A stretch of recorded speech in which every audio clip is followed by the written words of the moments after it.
poziv na humanost i solidarnost. Naime, već godinu i po dana traje borba za život dječaka Ognjena Gudelja iz Trebinja, koji je obolio od rijetkog oblika malignog tumora na plućima. Nažalost, ljekari dugo vremena nisu mogli da utvrde preciznu dijagnozu bolesti, pa je do odlaska u univerzitetsku kliniku u njemačkom gradu Kielu izgubljeno dragocjeno vrijeme. Za presađivanje koštane srži i nastavak liječenja potrebno je prikupiti još 144.000 evra, pa roditelji apeluju na ljude dobre volje da se odazovu pozivu na pomoć. Drama porodice Gudelj počela je u aprilu prošle godine, kada se iznenada od misteriozne bolesti razbolio dječak Ognjen. Više od godinu dana ljekari u Trebinju, Banja Luci i Beogradu nisu mogli da utvrde dijagnozu bolesti, a tek nakon primanja 3 bloka hemoterapija u Beogradu, njemački ljekari ustanovili su da Ognjen ne boli od leukemije, već od rijetkog oblika malignog tumora na plućima. Zbog teških i pogrešnih terapija bolest je uznapredovala i na više mjesta pojavile su se metastaze. Ognjen se razbolio prošle godine u aprilu mjesecu, ali nažalost tu je bilo raznih pogrešnih dijagnoza od Trebinja do Beograda i u Beogradu je ustanovljeno da Ognjen ima leukemiju, međutim Ognjen nikad nije imao leukemiju, Ognjen ima non-Hodgkin limfom tumor koji je već 2 godine u djetetu. Napadaju ga razne infekcije, pošto nema koštane srži nikako, da je hitno potrebna transplantacija, donor već čeka, donora su našli, samo je problem novac.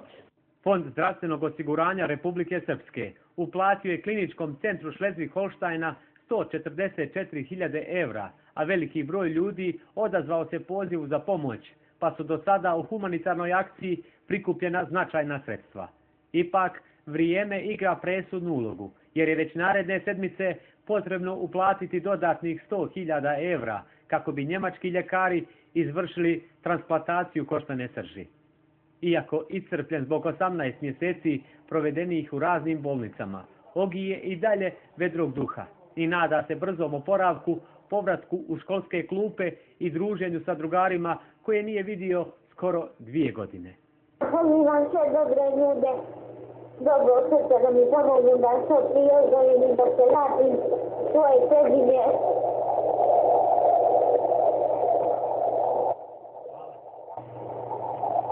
I u svoju školsku klupu da što predinam sa svojim šnjacima. Ja ću iskoristiti ovu priliku da pozovem sve ljude, znači koji tu je stvarno već dugo traje akcija, ljudi pomažu sa svih strana, su mi pomagali i ljudi moji iz Trebinci, i svi ljudi iz Republike Srpske federacije, svakoj, ali zamolio vas ovom prilikom da nam pomognete da pozovete taj broj, od srca vas molim da pozovete taj broj, da skupimo taj novac, znam da je kriza, da nemate para, ali da spasimo Ognjenov život, jer bez to 100.000 eura Ognjenu je svaki sekund njegovog života ugrožen. Ukoliko sve bude teklo po planu, njemački ljekari se nadaju da bi nakon terapija Ognjen do kraja godine mogao da se oporavi i vrati u Trebinje. Humanitarna akcija i prikupljanje sredstava traje nekoliko mjeseci, a porodica Gudelj se nada da će uz pomoć ljudi velikog srca uspjeti da dobiju dugotrajnu borbu za život malog Ognjena.